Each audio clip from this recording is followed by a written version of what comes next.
nitawaharibu pamoja na dunia. Angalia kilichoko hapa. Nuhu, ni kwa nini inahubiri habari za Nuhu?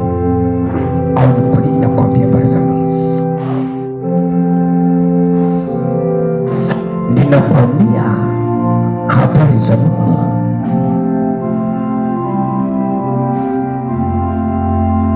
sio kwa sababu Nuhu alikuwa ni bora sana au mzuri sana ndio maana nakwambia habari zake. Hapana, ninakwambia habari za Nuhu sio kwa sababu Nuhu wakati ule kwenye nchi yake alikuwa maarufu sana. Hapana, na hata majirani ya Nuhu inawezekana hakuwa mtu maarufu wala mtu mwenye cheo wala mtu mwenye uwezo, alikuwa ni mtu wa kawaida tu kama watu wengine. Lakini ni kwa nini ule upande wanasema, ni kwa nini ule upande wanazungumzwa duniani?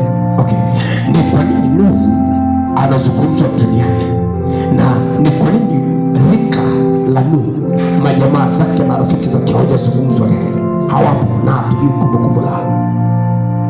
Kwa nini kumbukumbu lao la watu waliozaliwa na Nuhu na majirani zake na marafiki zake, kumbukumbu lao kwa nini halipo? Kwa nini leo kumbukumbu la Nuhu lipo? Maanake Nuhu sio kama alikuwa mtu maarufu sana, sio kama Nuhu alikuwa mtu bora sana. Kinachosababisha leo Nuhu anaendelea kuwepo na kutamkwa kwenye vinywa vya watu wengi na kwenye maandiko ni kwa sababu kuna neno la Bwana lilimjia. Bwana Yesu asifiwe. Ni kwa sababu kuna neno la Mungu ambalo linaachiliwa juu yake. Neno la Mungu linapoachiliwa juu ya mtu, alimwachilia mtu kama alivyo.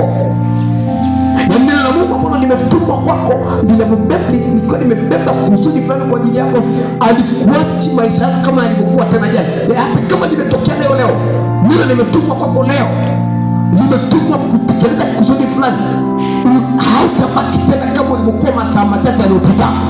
Nisikilize, neno la Mungu linapoachiliwa kwako tu kwa sasa hivi, kama limetumwa kwa ajili ya kusudi fulani, hautabaki tena kama ulivyokuwa asubuhi ya saa moja. Lina tabia kukubadilisha na kuwa mtu mwingine kabisa.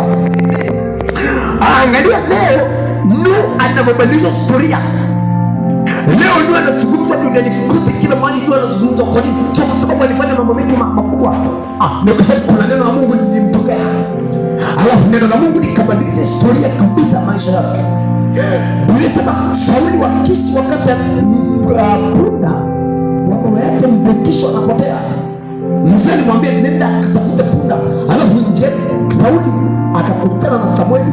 Samueli akamwambia utakapofika pale mbele katika mlima fulani, utakutana kundi la manabii na roho ya Bwana atakujilia juu yako. Neno Bwana litakugeuza na utakuwa sio wa kawaida. Maanake neno linapoachiliwa juu ya mtu, alikufanya tena kwa kawaida, linakubadilisha na kuwa mtu mwingine.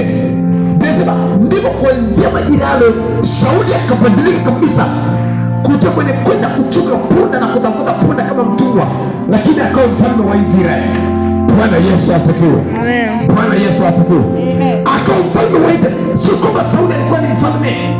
Neno la Bwana lilituma kwa kupitia kinywa cha Samueli, kama nenda kamwambia atakuwa mfalme wa Israeli. Neno la Bwana likambadilisha kuanzia majira yale. Ndio kwa watu wengine walikuwa